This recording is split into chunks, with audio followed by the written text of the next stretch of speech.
provide some power to the communities that were around. But to power the machine themselves in terms of operations, it was the energy generated from the solar panels which came along. They provided the energy to run the milling machines. Therefore, even if the removal of the batteries were not really a hindrance to the actual operations of the milling equipment themselves, the units themselves. I don't know. I think the acting DG could help on this.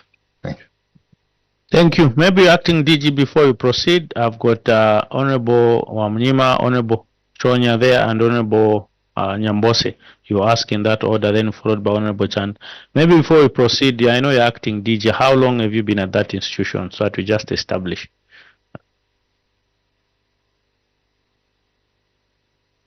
Five years? Okay. Okay, so I'm sure you must be aware of some of these happenings. You can proceed and provide the answer, I think, to Honorable Mabumba's question. Then I'll have, after DJ, I'll have Honorable Amnima, Honorable Chonya, and Honorable Nyambose. You can proceed. Yes. Thank you, Chair. I think the process, after the contract was signed, the process of obtaining the no objections had already started, but the no objections came after the contract was signed. Then as regards the other question which was asked regarding the $200, 200 million involved. Actually, the initial contract involved 1,000 solar milling plants. This included the batteries. In fact, it included the machine itself, the solar panels. Then that adjustment came later, where the batteries actually were removed after there was an outcry that some districts won't benefit. So that figure was actually increased to 1,583. Then what happened was there was an improvement on the machines in terms of operations, efficiency, such that the machines actually were able to operate with direct sunlight, because it was found that in Zambia, the sunlight actually was able to actually drive these machines for a much longer period. In fact, the machines actually were also upgraded from the first generation to the second and third generations, which even became more efficient. The initial machine used to use 5.5 kVA in terms of power, but the second and third generation were able to use 3.3 kVA of power. That's why I think that happened. Thank you. You can switch off the mic. Honorable Amnima, Honorable Chonya, and Honorable Nyambose can proceed. Honorable colleagues, if your questions have not been answered, you can do follow-up questions afterwards. Thank you. Thank you, Chairperson. Controlling officer, these machines, there was an issue of the slabs. I'm sure you, from your submission, that they had not been finalized. So why did the ministry proceed to sign this contract for the installation of these milling plants, despite having full knowledge that these slabs upon which they were to be erected were not finalized? Thank you. Honorable Chonya can proceed. Thank you so much. Yes, indeed. My name is Miriam Chonya, Member of Parliament for Kafio Constituency Chair. We're having to come from another committee, but picking it up from where the two gentlemen are explaining, I also note on page 2, in the third paragraph of their submission, that there's a reported 555 plants which were established to be non-functional as at the time of the audit in January 2024. So I just wanted to appreciate the non-functionality. Is it that they were supplied with defects, or actually that they were damaged after, being used? If the latter is the case, are there what are the arrangements with having functional equipment non-functional. I thank you. Thank you, Honorable Nyambose.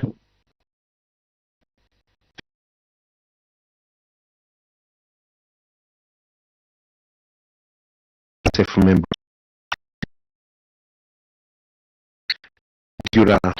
of the submissions at 15,468,184 kwacha was collected during the period 2017 to 2024. And yet, according to the Act, this money was supposed to be deposited in the consolidated account. But contrary to that, the money was not deposited in the consolidated account. The reasons are they're saying that there were no guidelines. I wanted to find out, why didn't ZCF seek guidance from the implementing ministry, knowing very well that there was no guidance? Second one, Chair, in the absence of the guidance from the ministry. Honorable, one question. Oh, thank you. Thank you. So, PS, you've got 3 questions from Honorable Amnima, Honorable Chonya, and Honorable Nyambose, so you can answer those questions. Thank you. Thank you, Honorable Chair. These questions are mostly at operational level. Again, therefore, I would love to let the acting DG to respond. Thank you. DG, proceed. Thank you, Chair. I'll start with the first question to do with the slabs. Why was the contract signed? Well, for the project to actually start, the contract needed to be signed. That's what initiated even the flow of money from government. Government was supposed to have paid $30 million. They only paid 20. In fact, the 10 million was still outstanding up to date. Then, because of that requirement, the 20% of construction work should be given to subcontractors, ZCF actually approached NCC for subcontractors, and they recommended contractors which were given to do the slabs. So that was one of the reasons actually there was a delay. But basically what I'm saying is initially the contract had to be signed for any process to start. So the slabs came after the signing of the contract, the construction installation of the machines. Then as regards the other question asked by the Honorable regarding the 555, the reason the 555 were actually not working was as a result of either theft of panels. We had an incident where a lot of panels were being stolen, especially for mills along the border area. The DG, we don't speculate in these committees. All right. Tell us the actual. No, so it's actually theft of panels. Yes. And also lack of feedstock. In some instances, it was actually lack of spares because of delayed shipment of spares from China. Then for the third question, as regards, is it a irregular collection of revenue?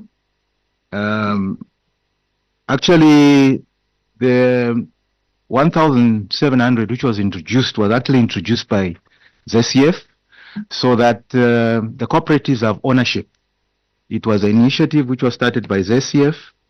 Then actually there's a lot of correspondence which was written by ZCF to actually seek guidance on the guidelines as well as on the revenue.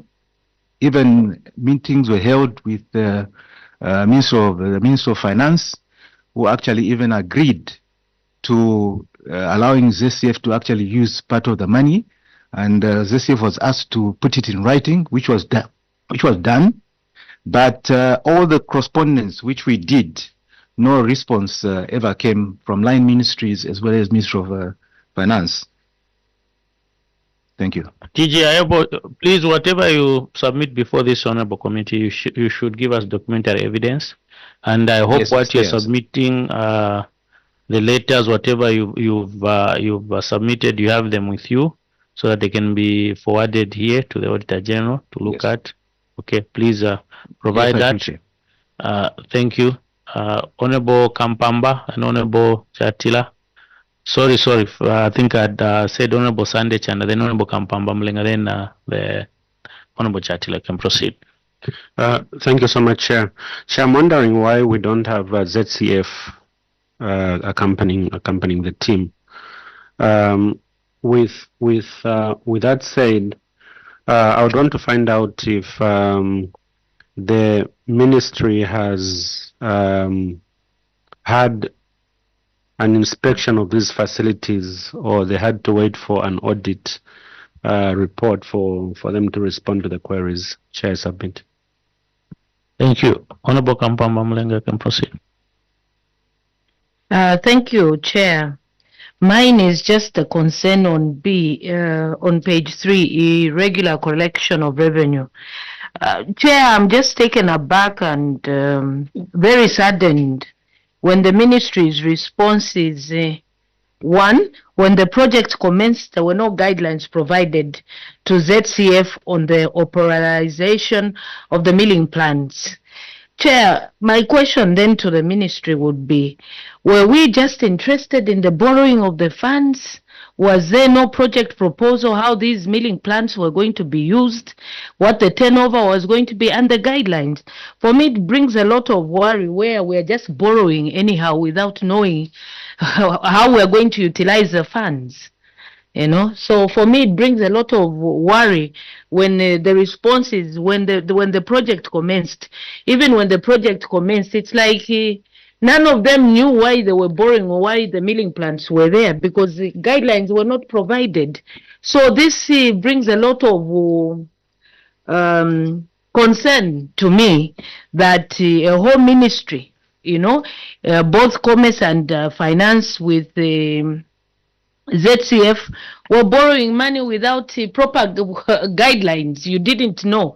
I think for me the interest was just the borrowing of the money, not really what will happen to the money afterwards. So for me this response, Chair, is bringing me a lot of worry.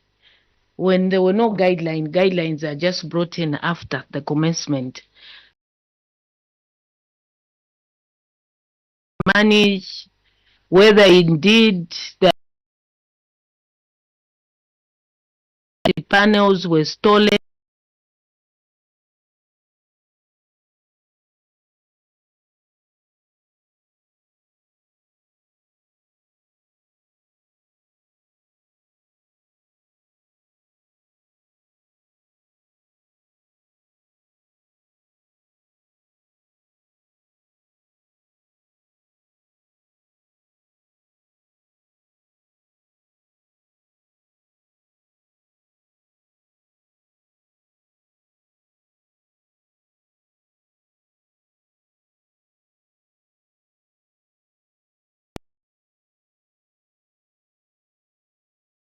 of small and medium enterprises and ZCF in the running of these milling plants.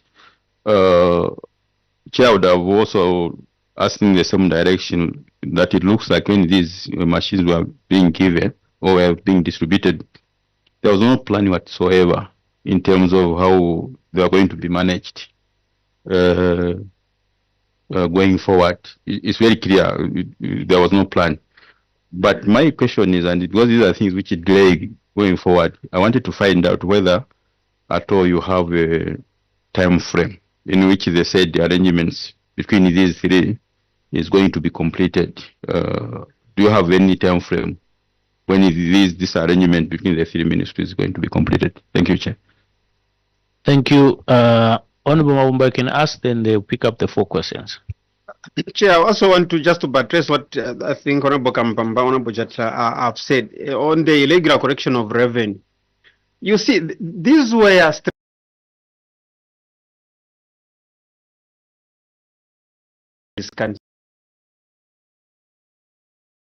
and if they were individual level, at the end of the day, you are expected to pay back this money. So in my view, the beneficial cooperatives, because there's a 1,700 share that they have alluded to, which is being corrected. Because this money the government of the Republic of Zambia was supposed to pay, my personal view would have been that at that particular time, an institutional framework should have been put in place so that the beneficial cooperatives, that contribution they were making, it was supposed to be going to the Ministry of Finance to support them even to begin to offset the loan. But today, where is the Ministry of Finance going to get the money to start paying? Even if the Ministry of Finance, obviously the argument would be, no, these are small amounts, but I did my smaller calculation over a period of years, maybe 5, 10 years, you find quite a substantial amount of money would have been collected to support the reduction in the payment of the loan. So maybe, Chair, yes, mistakes might have been made. The question is going forward, what is it that you plan? Because the government has to pay back this money. And we have got beneficial cooperatives, of course, who could have, in a small way, you can't continue giving everything free of charge. There could have been at least some small percentage coming from them, and maybe government also trying to top up. So in summary, Chair, maybe, like I have said, yes, if mistakes were made, what is the way forward in ensuring that we institutionalize these structures so that we begin to ensure that even the money that is being collected can be accounted for properly? Thank you, sir. Thank you. PS, those questions, 4 questions. Then after this set of 4 questions, we'll have Honorable Mnyima and Honorable Nyambose to ask. Then I have 20 questions for you as a chairperson. You can proceed. Thank you, Honorable Chair. Well, I should admit that answering some of these questions is quite a bit a challenge. Some of these are legacy issues, really. Maybe one question which we can easily answer from Honorable Chanda Kanchivia. ZCF is here, actually. To my immediate right is the acting DG for ZCF. Going forward, let me again leave it to the acting DG. I think he is better placed to give him more questions. Thank you. Acting DG, you can proceed. Honorable Chanda.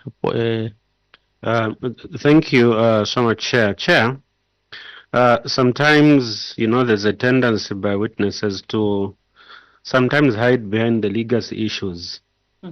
There's a reason why we have institutional memory in these institutions. And I think questions must be responded to adequately. Whether legacy or not, these are institutions. So maybe the witness can say whether there's no institutional memory so that we know how to, relate at that point. Chair, submit. Thank you. PS, emanating from Honorable Chanda's question, from the time this loan was contracted up to today is 8 years now. And I think from, as we speak, ZCF is sitting under your ministry. You are realigning in terms of supervision. I think it's important that you tell us even moving forward. I think that's his question. What are you bringing on board to help? Facilities are there, and we cannot just leave them. We need to have what is the roadmap. There's 555 which are they've got faults, whatever the acting DG was explaining for me, which is not holding water, because we should have a plan. It's 8 years from when these things were done, and I think whoever was doing them, they meant well, but there were a lot of gaps, starting from the way it was procured. Moving forward, there was no analysis, there was no plan on how to run them. But what is the plan now? Because certainly there should be a plan, unless we're saying we are letting them just go to another ministry and forget. But what is the roadmap? Because there should be institutional memories, like he's saying. So maybe you can give us an account, PS, before your acting DG comes through. You can proceed. Yes, Chair. I'm a bit new at the ministry. Yes, it's true. The institutional memory should be there. When we got the questions, we tried our best really to find out the answers to this matter. Really, we couldn't get that much information. Perhaps we'll need a little bit more time, maybe 2 years with the other ministry. ZCF, as Honorable Chair would know, It's no longer with commerce. It went to small and medium enterprise development when that ministry was created. And some of the officers who were involved in that activity are there. But I know government is would like to revive. Just Yes. PS Yes, before we proceed. I think that's why when they write you a letter, they inform you to bring necessary people to help you answer questions. So if we've got officers who are there that are sitting at small scale and medium enterprise, let them come. Yeah, whoever you know they were there, they're sitting under small scale. I think if one of your directors is there, they can go outside and call them. We want them to come and explain, because we want to know what was also the analysis. How are we going to run these issues, because they were there from inception. So it's important that code to come and help you explain, because honorable colleagues, if we don't have proper answers and the roadmap, then what are we doing? It's business. That is my take, because we certainly need to be there.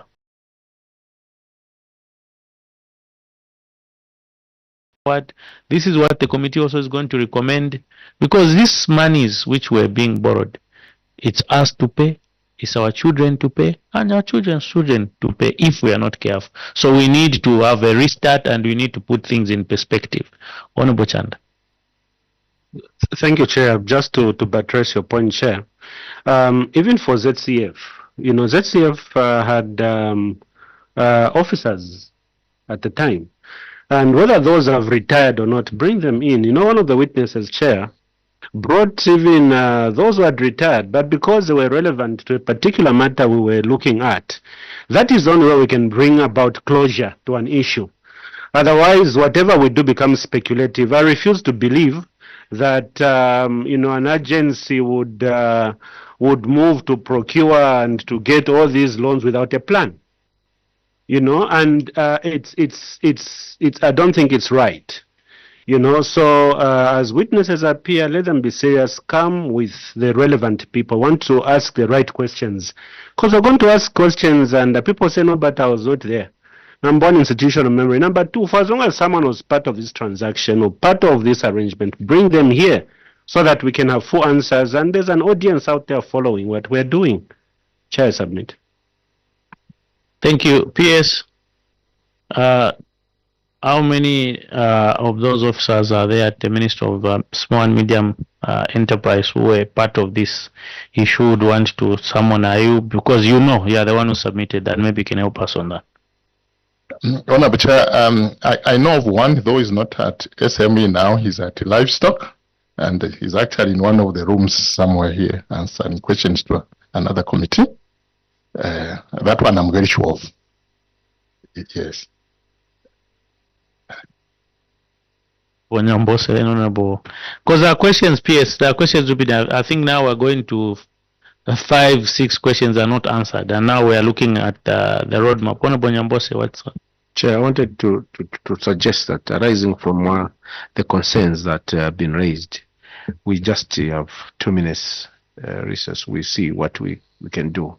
Otherwise, as you indicated, it's just academic. If we're not getting just asking, we're not getting the answers, then we can see the way forward.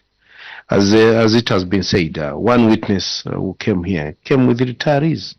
Those are out there, they were called because we want to establish what happened. Chair, if I'm going to dwell so much on this one, the report, I give you an example, Chair. The Act says clearly that when money is collected, is deposited in the Control 99. But I don't know, with impunity, it is not done. 2017 to 2024, they're still grappling with formalizing the reporting structures. So what was happening? So there's so many questions that we may have, but the PS, as he says, legacy issues. So what do? I submit. Honorable Anakoka. Chair, I'm not too sure how much value we can get from any officers The situation here is straightforward. A loan was contracted with zero ideas of what it is that we were supposed to do with it. And thereafter we embarked on this haphazard arrangement of trying to give a semblance of something has been done. So even if we call the officers, because things are supposed to speak for themselves. If there was a plan, it would be attached here. If there was an agreement between ZCF and the beneficiary cooperatives, there would have been documentation to that effect.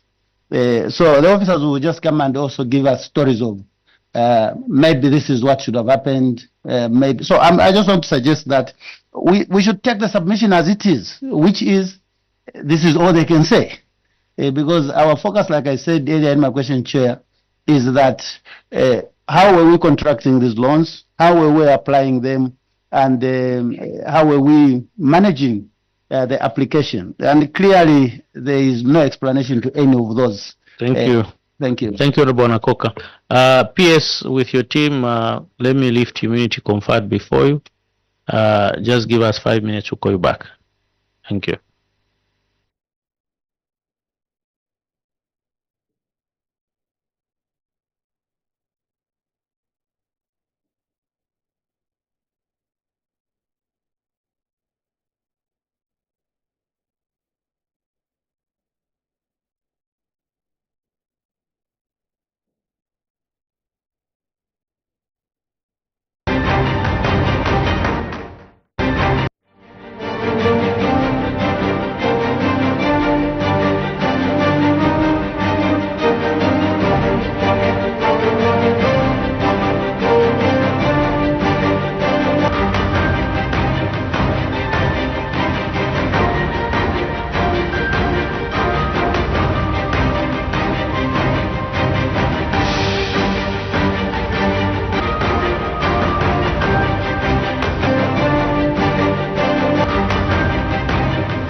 that we will need to have an interaction with the aforesaid officers who are not here, the ones who were there, being it at livestock, being at the Ministry of Small and Medium Enterprise, any other where they are, if they are within Lusaka, please get hold of them, and would want you to come with the contract, the same contract which was signed for $200 million. Of course, there was 30 million counterpart funding from government. Please come with a copy, and also the project proposal, if any. We want to see what was the proposal for them to contract that loan as a government, and also if there's any framework in terms of operation of these aforesaid milling plants, please come with it this afternoon at 15 hours. 15 hours? At 15 hours, we want to give you a bit of time to just quickly get hold of these officers and come with them at 15 hours. We are pressed with time so that we can conclude this issue. That is the resolution of this committee.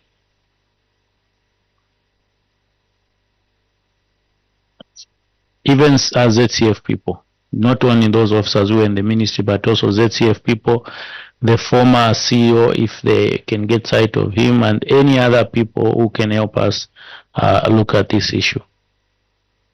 Yes, PS.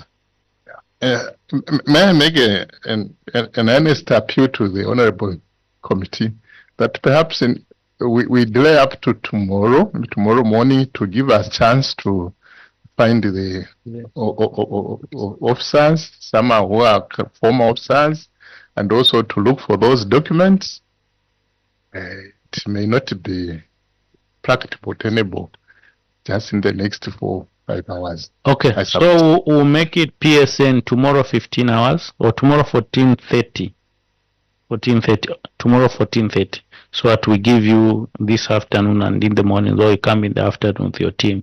I was just consulting Secretariat to see where they can squeeze you in. So PS, with that said, we thank you so much for coming before this honorable committee. Unless you have any submission before I close the meeting. No, sir. Thank you. So immunity has been lifted. The Cap 12 of the laws of Zambia, PS with your team, you are free to go, and we'll see you tomorrow at 14:30 sharp. Thank you so much.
On Oyo constituency, we profile one of the most prominent constituencies in the country, Munali constituency, located in Lusaka province, covering the northeastern section of Lusaka.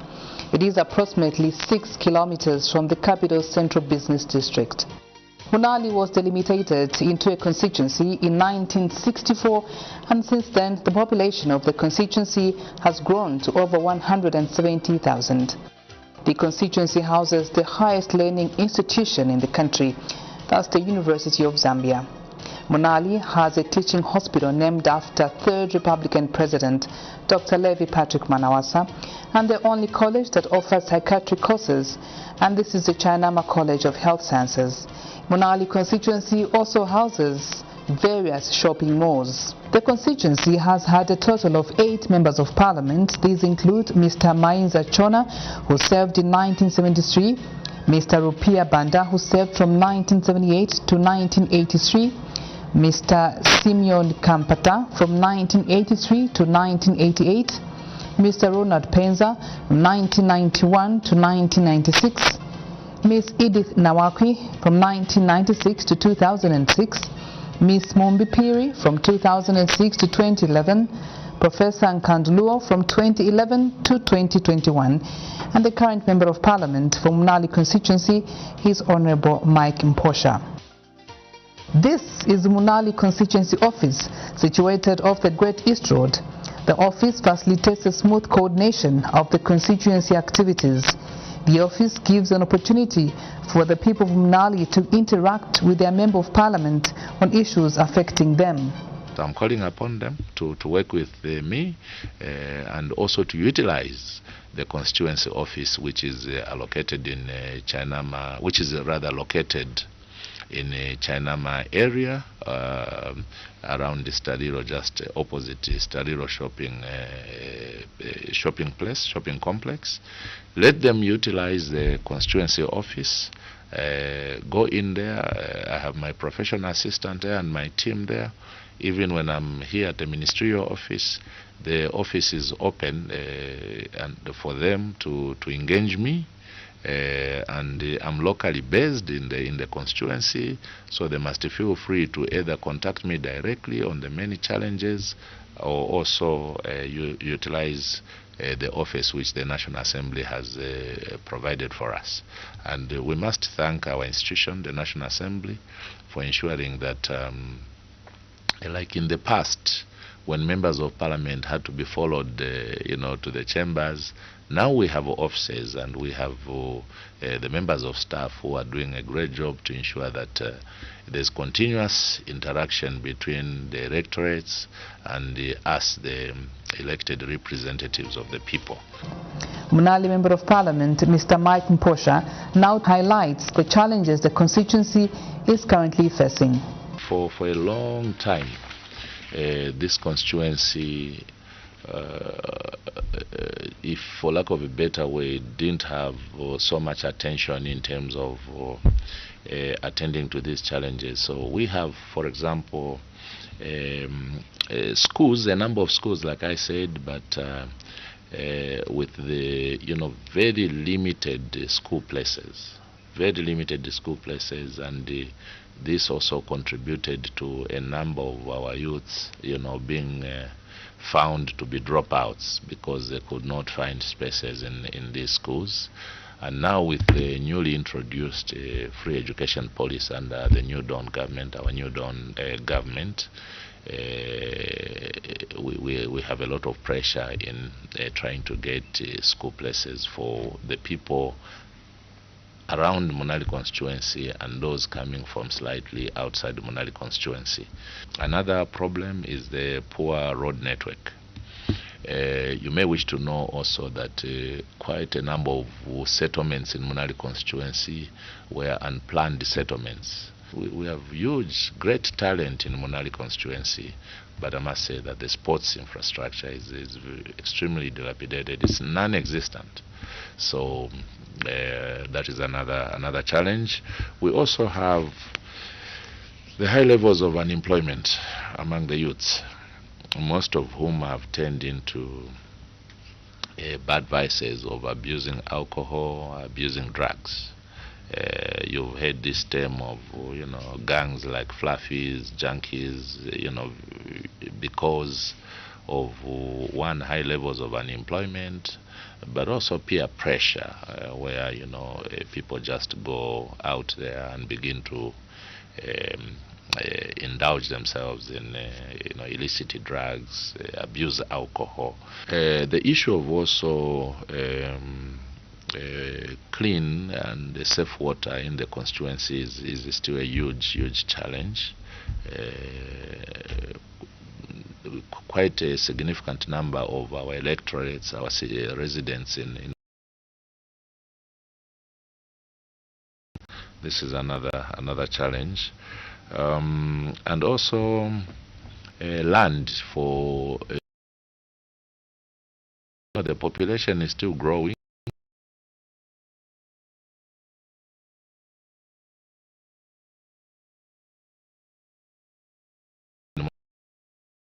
The land, so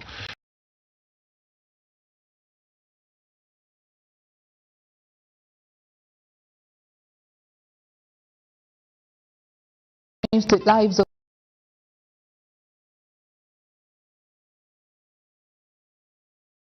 we want on ensuring that we support fully the free education policy by ensuring that one, most of the schools are assisted, with ensuring that we expand the capacity, the infrastructure capacity, so that we can accommodate more pupils in the schools, and with the increased constituency development fund allocation from 1.6 million starting from this year to 25.7 million kwacha per year per constituency. Our focus there will be to support the free education policy by ensuring that most of the schools are assisted.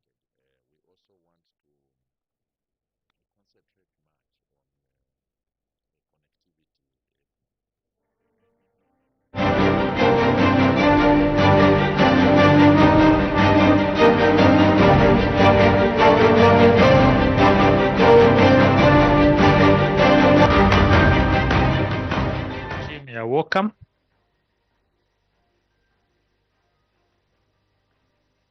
Though I can't see your team.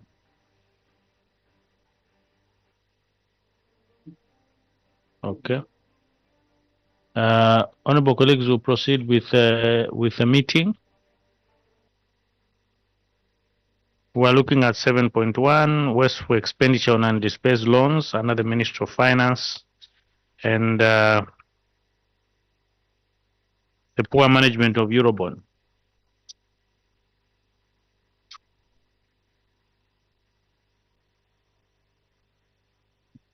So, honorable colleagues, I beg that you introduce yourselves as we proceed with the questioning before you ask a question, so that we can manage time. For this meeting's sake, PS, you're welcome. I'm Warren C. Mwambazi, Member of Parliament for Bwana Mkubwa constituency and chairperson of this committee. You are conferred with immunity, PS, as you've already made your submission earlier, and honorable colleagues, we've been with the PS budget and economic affairs, I think, from inception, and she did make a submission, and those questions arising, points of clarification on the West for expenditure on undisbursed loans. You can proceed and ask points of clarifications.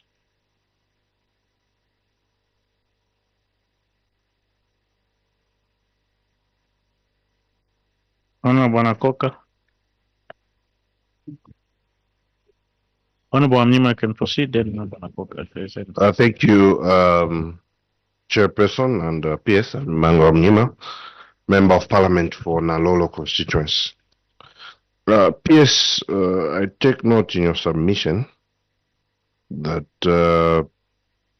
you made mention with regards to commitment fees.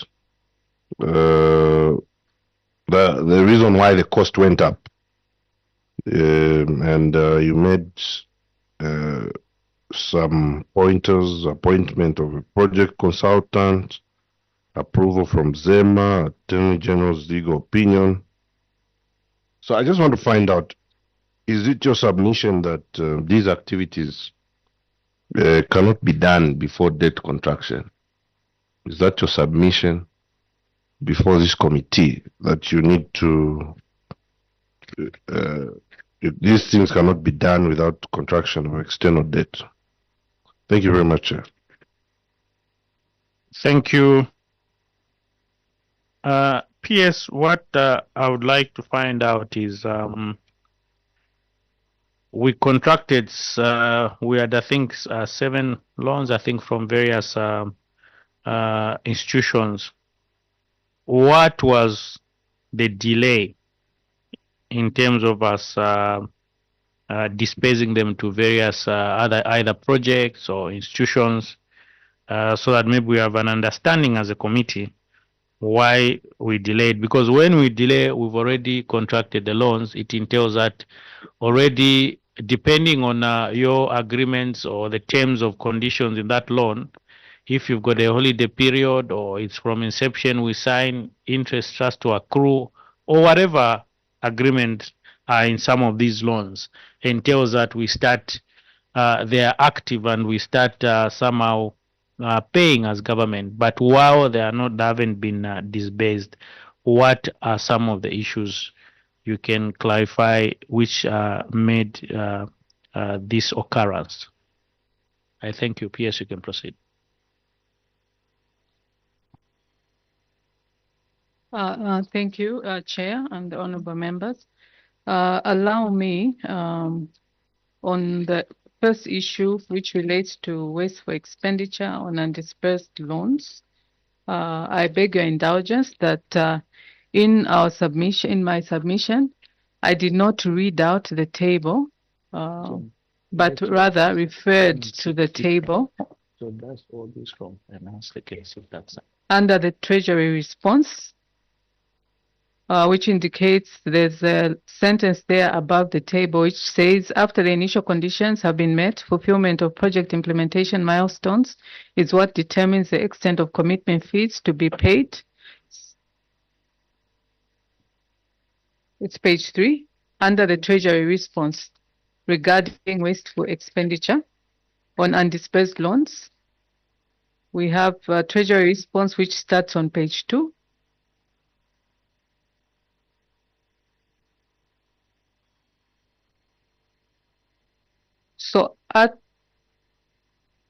So we have a first table. I'm not sure whether the honorable members have seen it. Yes. So there's a sentence there which says, after the initial conditions have been met, fulfillment of project implementation milestones is what determines the extent of commitment fees to be paid. See table below, which shows reasons for delayed status and payment status. I beg your indulgence, I didn't read out the contents, but the table, if you look at the 8th column, or the column second from the right on the table, it actually shows that commitment fees were not paid for basically all the projects which are cited there. The first item says no contractual provision for payment. The second one, Exim China, not paid. The next one, also commitment fee and arrangement fee. That one was paid. Then we have the next one, I think it's Lilipec there, which indicates not paid. Then we have OFID, no contractual provisions for the payment. So in a number of cases, we did not pay the commitment fees. In some cases, they were not applicable because for, in some cases, concession of financing would normally not require the commitment fees to be paid. However, coming to the question which was raised regarding whether some of the conditions precedents could be done earlier, than before signing. Indeed, some of them can be done earlier to expedite implementation of the projects, such as, of course, getting legal Attorney General's legal opinion for the signing of the project. However, most of the processes, such as undertaking environmental assessments, procurement related procedures, those have to be done when the project is in place.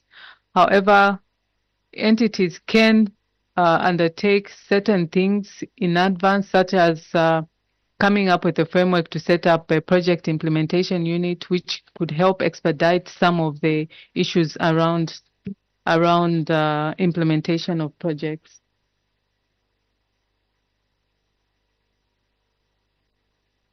The second question, Chair, I beg your indulgence, whether it was not related to what I have just alluded to. Partially, but maybe just PS, your comment. There's an issue concerning Lilipec, and funds were paid from your ministry, according to Auditor General. I stand to be corrected, but the client said they did not receive the funds. I don't know what's your comment on that. I stand to be corrected by Office of the Auditor General. Any other comments, questions, honorable colleagues, before the PS answers?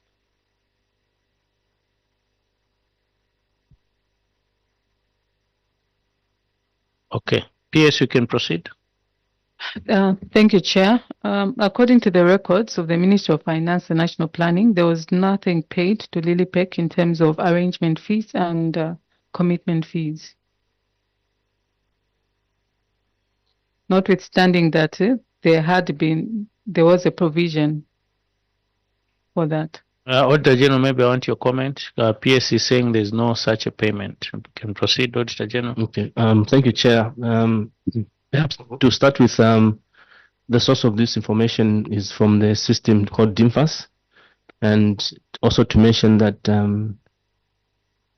at the issuance of management letter, I think we did write to the ministry to confirm the factness of these details, and it is at that point that we need to be corrected. But otherwise, our source of the information is Ministry of Finance, ADM, and DIMFAS. So if there's any correction that should have been done, should have been responded to the DAP. To which I think if you see the response, it says factually correct. So I think that's a source of information. Thank you, Chair. The amount, Auditor General, which was? According to the details which you obtained, it's $1.4 million, both, that's arrangement fees, sorry. So PS, we need a confirmation. There's $1.4 million emanating from your documents that was paid. Before you proceed, Auditor General. Sorry, Chair, the total on the table is 2.8, composed of arrangement fees and commitment fees. It's 2.8 million kwacha, $2.8 million, is it? Composed of arrangement fees and commitment fees. So PS, just comment on that. Thank you. Thank you. I'll allow my colleagues to speak to that issue, because of course you record what needs to be paid, and also the DIMFAS also records what is actually paid. Thank you. You can proceed, Madam there. Good morning, members. My name is Estella Nyimba, Senior Economist, External Debt. So as the PS has correctly alluded to, the DIMFAS is going to indicate what should be paid, because that is a contractual obligation. However, what is actually paid would be recorded separately. So I think maybe there was just some form of miscommunication between us and the auditors. Otherwise, there was nothing that was paid to Lilipec. Thank you. Honorable colleagues, were at sea, because Auditor General said it was paid from your documentation, and I think honorable colleagues, I beg your indulgence that by maybe end of the meeting we have a position on that, because now we have got Auditor General said it was paid. finance is saying the country is what is deemed to should or what was supposed to be paid, but it was not paid as it were. So we'll have to come up with a position. Yes, Honorable. But Chair, I don't understand why wasn't this clarified at time of audit? I mean, you can't come to this committee and clarify things like as if this is your first interaction with the Office of the Auditor General. You had played more than 2 months. PS, we need to understand, why are you coming to this committee and making such clarification to your officers, of course? What was so difficult? Thank you, Honorable Nakoka. Chair, Then Honorable Mavumba. Chair, thank you very much. PS, the query is on wasteful expenditure on undisbursed loans. Now, whether or not some of these amounts haven't yet been paid, but in your own submission, you have actually said that arrangement and commitment fees are contractual obligations. All right? That therefore, whether actual payment has happened or not, we can say we can put it aside. But we entered into these contracts, and therefore we have an obligation to pay these arrangement and commitment fees. However, what brings or makes them wasteful expenditure is that nearly all these loans, because of the lack of a business case behind the acquisition of these loans, we ended up cancelling, we ended up not executing the projects for one reason or the other, and mostly it is on our part. You can see out of the 7 loans, Chair, only 2 are ongoing. The rest have been cancelled, which means they were being procured without clarity as to what exactly we wanted to do. So are you disputing as a ministry or agreeing that your obligations as far as arrangement and commitment fees are concerned, as per the Auditor General's finding of 9.5 million, is correct or incorrect, notwithstanding whether everything has been paid or there are some that are still outstanding? Is this finding correct, that we have this 9.5 million exposure in commitment and arrangement fees? Thank you. Thank you. Honorable Mavumba. For me, Chair, just the money that was, the money which the Auditor General's office is saying was paid, and then Minister of Finance is, I don't know whether they are disputing that particular money was paid. Maybe instead of asking the PS, maybe from the Auditor General's office, in the Minister of Finance system, where bank details provided, where that money was supposed to go. Because if the bank details were provided, then that money could be traced from the bank's point of view, whether the bank had received that particular money, so that these variance or divergent view from yourselves and Minister of Finance could then be reconciled, because it would allow the bank which could state whether they were in receipt of that particular money. So, Chair, that's what I want to find out, whether there were bank details provided. Thank you. Thank you. Honorable Mavumba. I think, honorable colleagues, on that aspect, yes, I think Honorable Amnima has raised a valid question, just as well as Honorable Mavumba. And I think from inception, I think when we started actually with the Minister of Finance and the Auditor General, that's where we're having a lot of breaks, is to see that the two reconcile. And I think it's important, Auditor General is telling me they need to sit and just verify, because in the DAP it was saying it was factual, the payment was made. But I think we tackled those issues, if you remember, when the acting AG was here, on issues of the DAP and the submission of the Minister of Finance, and some of those things were to be relooked at. So PS, maybe you can answer some questions, then we'll advise the way forward. Thank you. Thank you, Chair, for the guidance given. I believe your guidance relates also to the question which was raised by the honourable member in terms of the clarification. So this will be part of the issues that we'll add. And then the other issue relates to the projects which were executed as regards to whether the obligations still stand. In our submission, we had indicated that with regard to payment of commitment fees, these are paid basically for on account of the fact that the creditor is holding those funds specifically for the debtor. In this case, that would have been the government of the Republic of Zambia, while the arrangement fee is for them to put the funds together for us to be able to borrow. So noting the fact that these loans were cancelled, therefore implicitly it means that the obligations fall out, have fallen through, because the creditors are no longer holding those funds for us to draw down.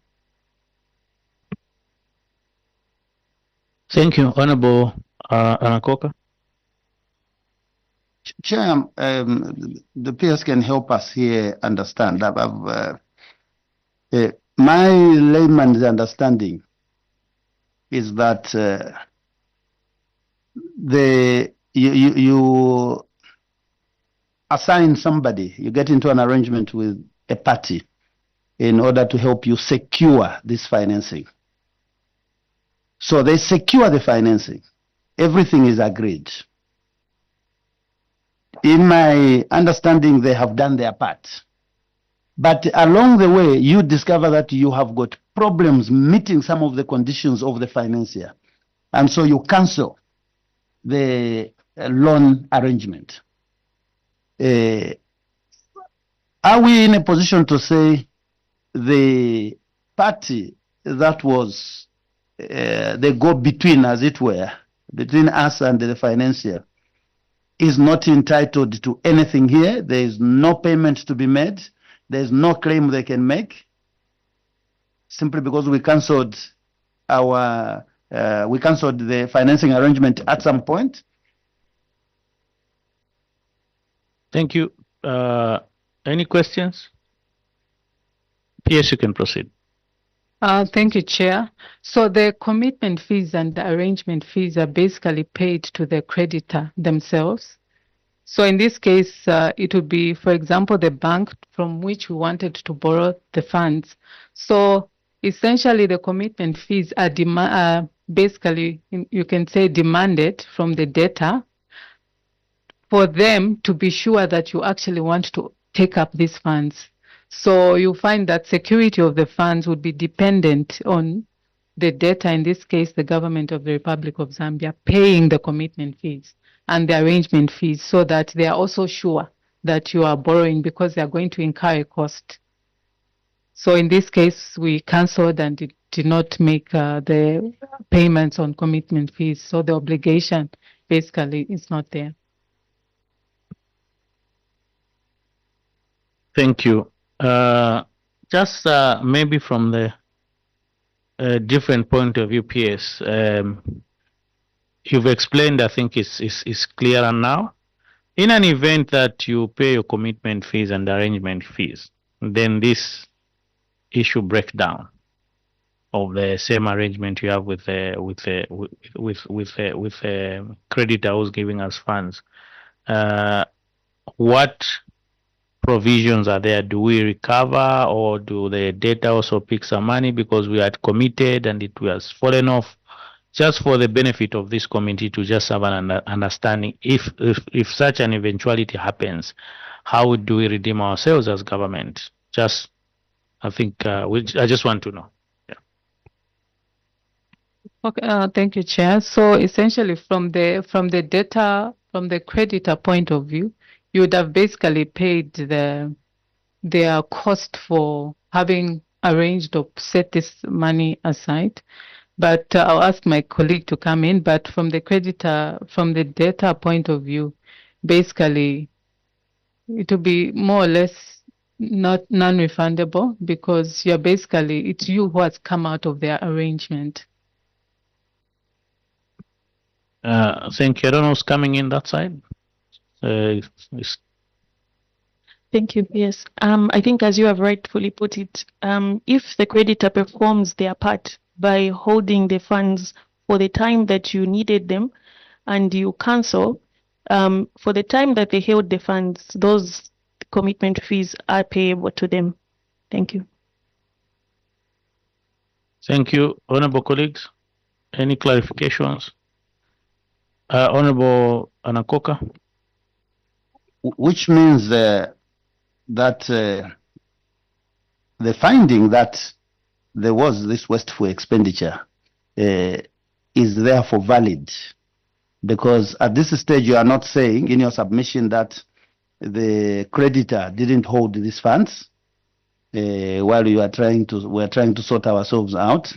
Because even in your submission, PS, you are saying this is a standard practice for loan agreements, and similarly, arrangement fees are a compensation to a creditor stroke arranger for being able to arrange the required loan funding. So we probably are on the same page here, that the finding by the Auditor General is actually valid. Thank you. PS, you can proceed. Thank you, Chair.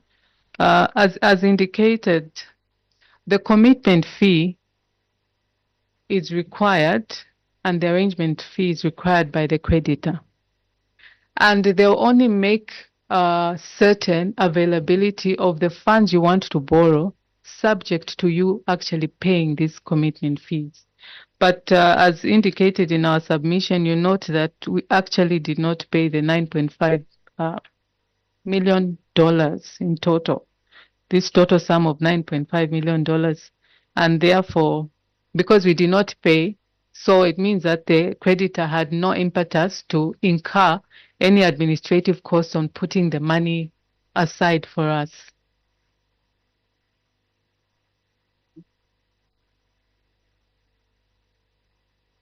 Thank you. Any clarifications, honorable colleagues? Okay, proceed, honorable Anakoka. I was just trying to remind myself here and asking Honorable Nyambose here, because it was only the other day when we had the issue of FTJ University.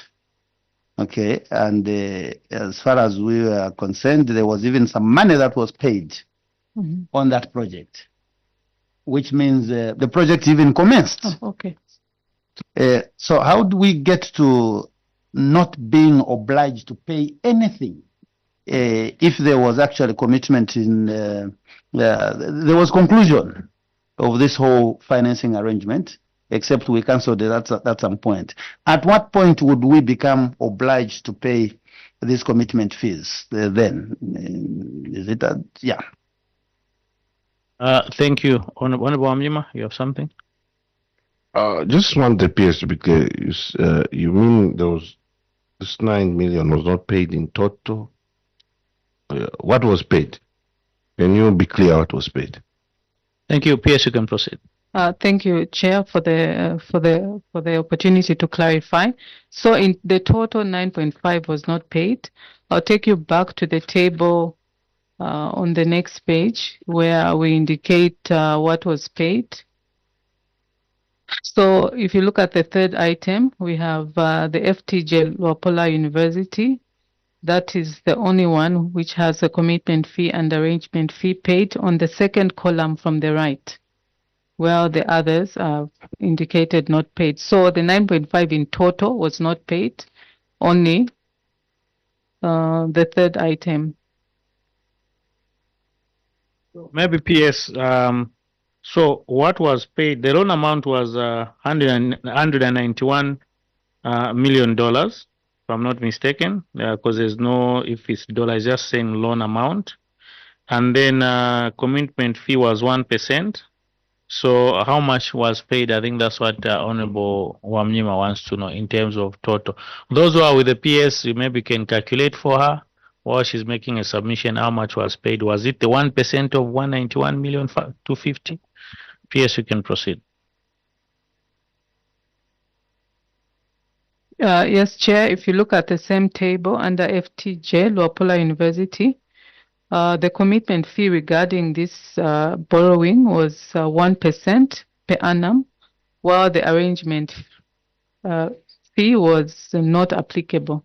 I'll ask my counterpart to provide the actual amount.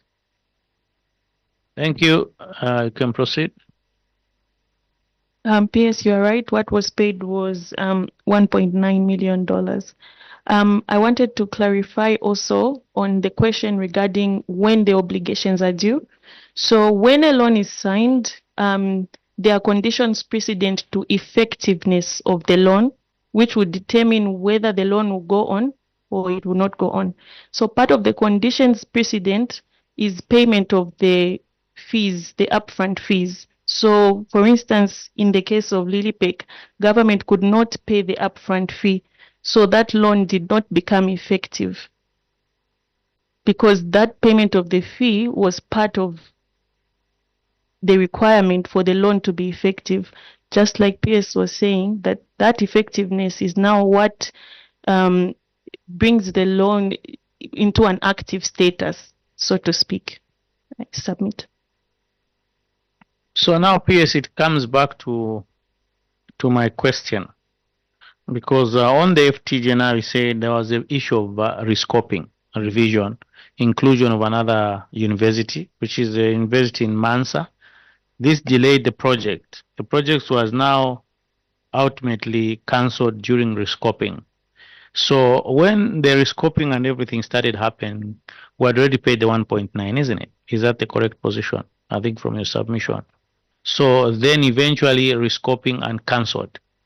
So what then was the status? Did we lose the 1.9 because we already made a commitment, like you made in your earlier submission, that we had committed the creditor to block those funds?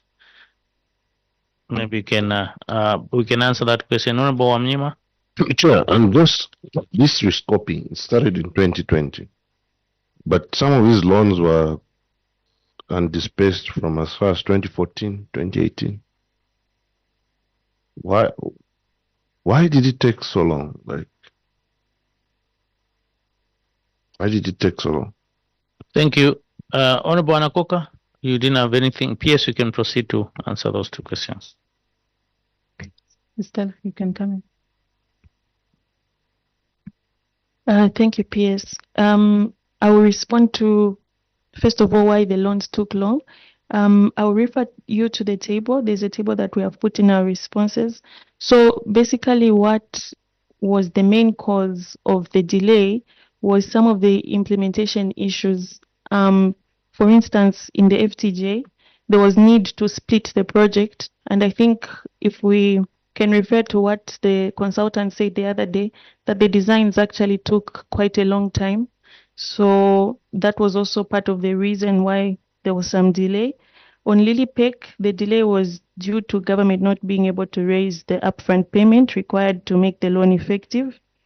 On the Cancer Disease Hospital, we had several creditors on this project, so there was a bit of coordination challenges with the implementing ministry and the creditors.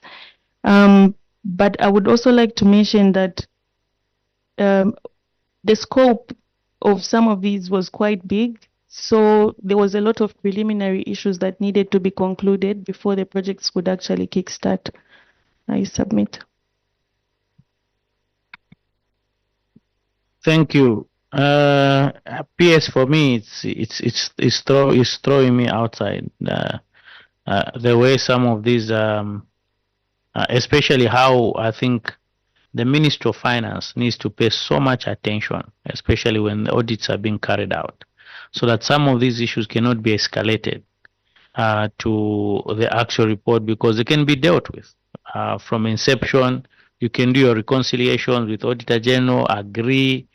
If the accountants, economists, we've all got, I think the processes and procedures should be the same. Where we're not agreeing, we sit down, because it seems there are a lot of issues, not only this. I think from the time we started interacting with Minister of Finance, where we've seen gaps, and it has come here now. There's no, this is neither. We can go back and look at these things, which are now, I think, they don't sit very well with this committee. I think it's very, very important.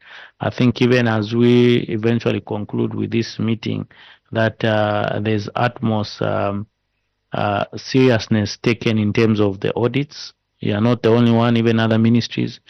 So that I think we did indicate that we are not auditors, us we just come and provide oversight. But it seems that I don't know if the ministry is too busy with other things that they cannot attend to this and all that, because certainly some of these things can be, don't even need to be tabled before this committee, can be resolved and we have the basis. But it seems all the time, I think that's why we are losing funds as government. The ministries don't even know the status of the level of indebtedness. As we speak in this committee, last time we had sent back also RDA in our other committee to go and reconcile and give us a final account on all the contracts cancelled under the Ministry of Local Government up to today. There's nothing. Then how do we proceed then and advise? I think that's just my comment. Honorable Chatia. Chair, thank you very much. I will take you back to the question which was raised by Honorable Munyima in terms of these loans are gotten like in 2014. Then 6 years down the line, nothing has happened. And in a response, our witness over there, not the PS, has indicated that this is as a result of some preliminary issues that which we issues which were not attended to by then. Now you can imagine 6 years down the line. It's like for me, my tenure of office as a member of parliament is 5 years, or maybe some of these cases like maybe a court proceedings. But the key issue is basically when you want to get a loan, I want to believe that these preliminaries would have been done in terms of why do you want to get the loan, for what use, when do you want to start. Now here is a loan which has been disbursed. And then now that's when the preliminary issues are coming, triggering in, causing us as maybe the government to lose so much money in terms of these commitment and arrangement fees. Chair, I wanted maybe for the witness to, if possible, to clarify more what preliminary issues were these. And if there's even some documentation, so that then we know, because part of our job, Chair, is to make laws. If we need to change some of these bottlenecks in terms of the procurement of these issues and the like, then this will help. So I wanted to just to emphasize on the issues of these preliminary, which will take about 6 years after I've gotten the loan. Can we get some maybe a bit of maybe if there are documentations to that effect? Thank you, Chair. Thank you so much. Through the PS, I don't know if it's a senior economist. He had made that submission. Maybe just clarify what are some of those issues, because like Honorable said, our role is to help the system. If we see where there are problems, we can repeal or amend the law to ensure that some of these things are mitigated, and we're not just pushing you to do what's right, but the law does not allow you. You can proceed. Thank you, Chair. I'll give an example of the FTJ. When it was signed, it was just the FTJ university that was supposed to be implemented. But after it was signed, the implementing ministry thought it fit to have 2 universities instead. So that process of splitting the contract into 2 took quite some time. And so that is, for instance, one of the examples. I'll also allude maybe to Smart Zambia Phase 2.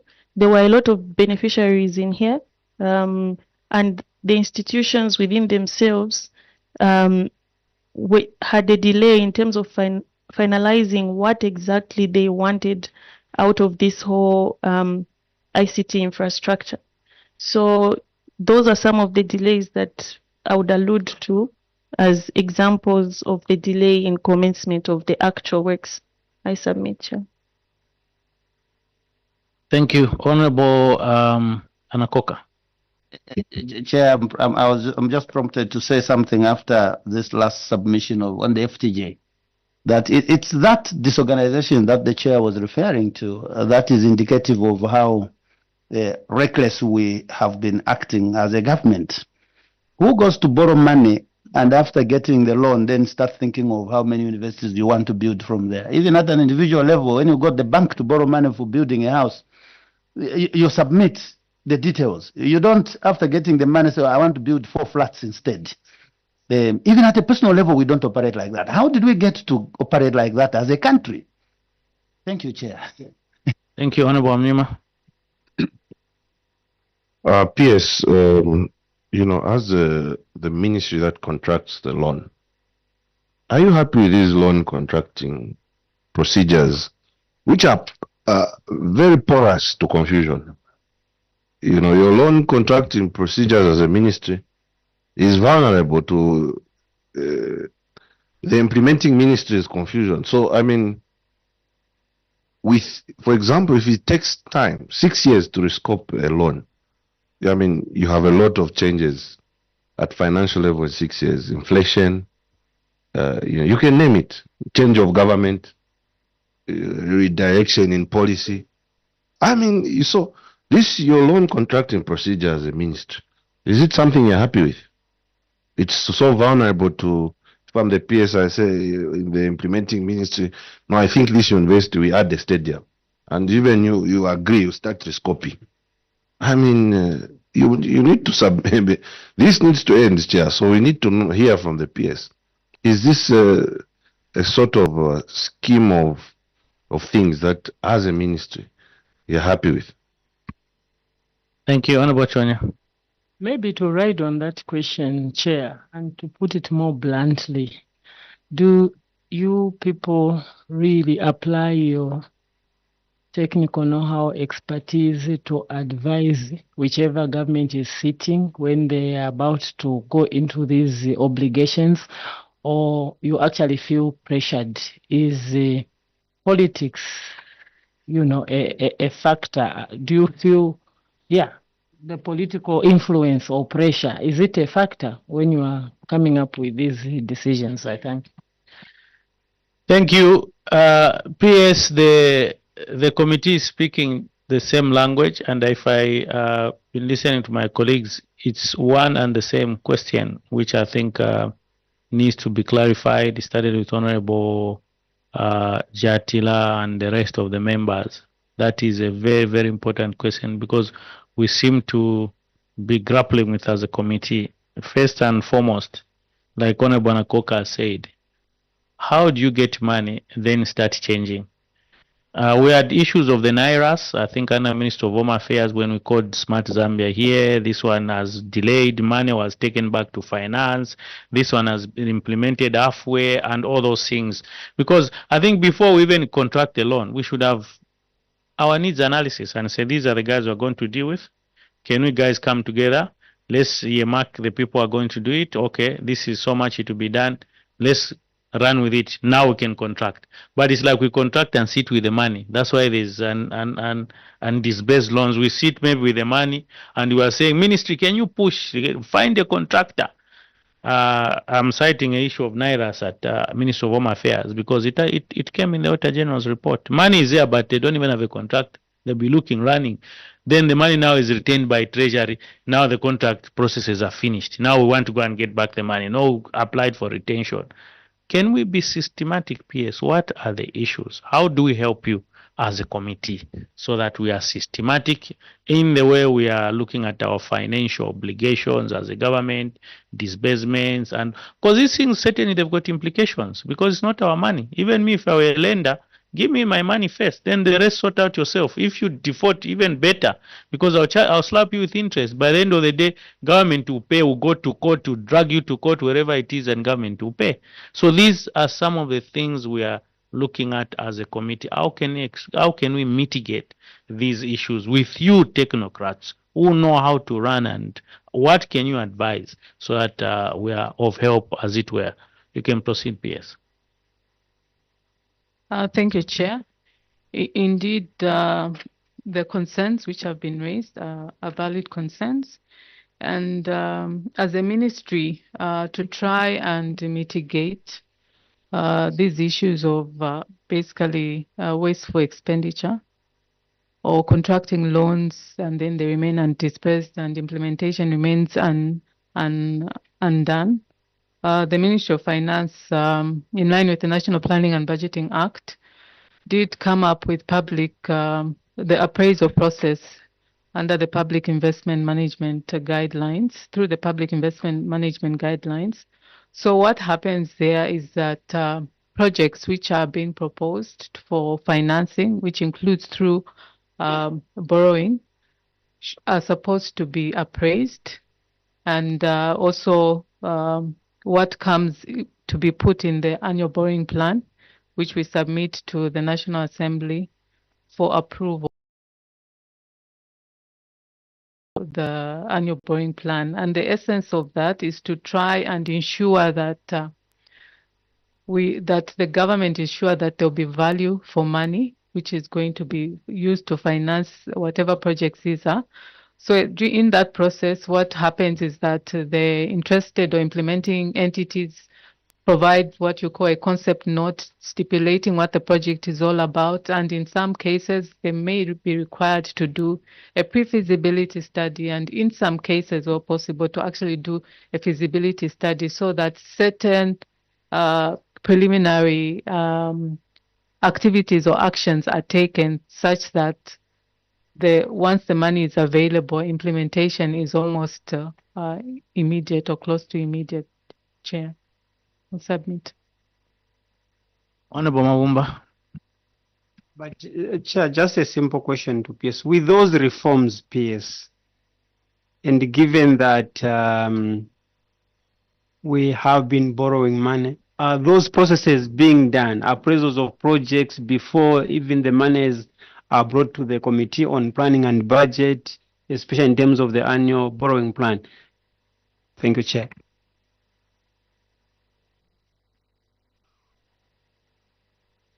Thank you. PS, you can proceed. Thank you, Chair. Indeed, I do confirm that the projects which are submitted through the annual borrowing plan are actually appraised before they are considered to be brought to the National Assembly in the annual borrowing plan. Thank you, PS. Honorable colleagues, any clarifications? I know we still have the IDs. Is it tomorrow? IDs is coming tomorrow with ZESCO and Zamtel. I think we will tackle the other issue on lent loans on statutory whatever enterprises. Yeah.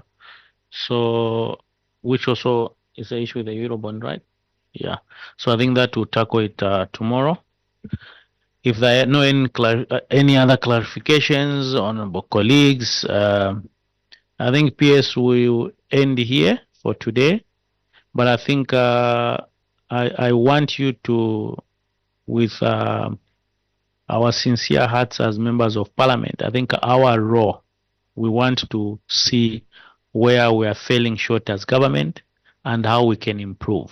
Because it's us to lobby and look at certain aspects of the law. Either it's the Public Finance Act number 1 of 2018, it's some of these acts or regulations to do with financial management, which we need to relook at and see how it can help us as a country.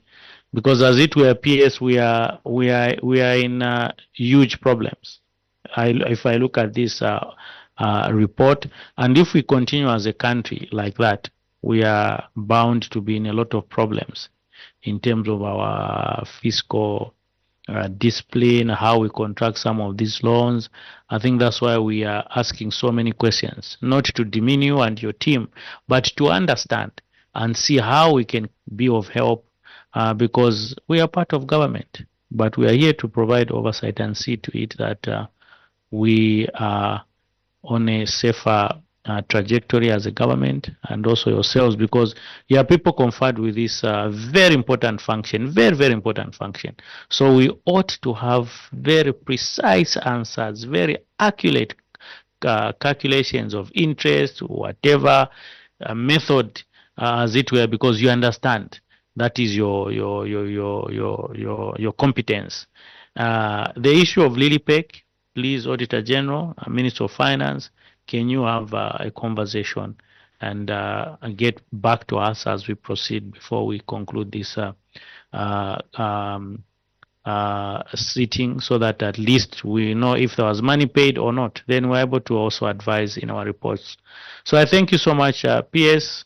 I know we are still together because the main people who are more or less turned into permanent witnesses to help us untangle some of these issues. So PS, so with that said, let me take this opportunity to thank you most sincerely with your team for coming and also helping us with some of these queries and your technical support. I now take this opportunity to lift immunity conferred before you that is been lifted. And colleagues, we are free this afternoon. We see our witnesses tomorrow. Thank you so much, PS. You are free to go. Thank you.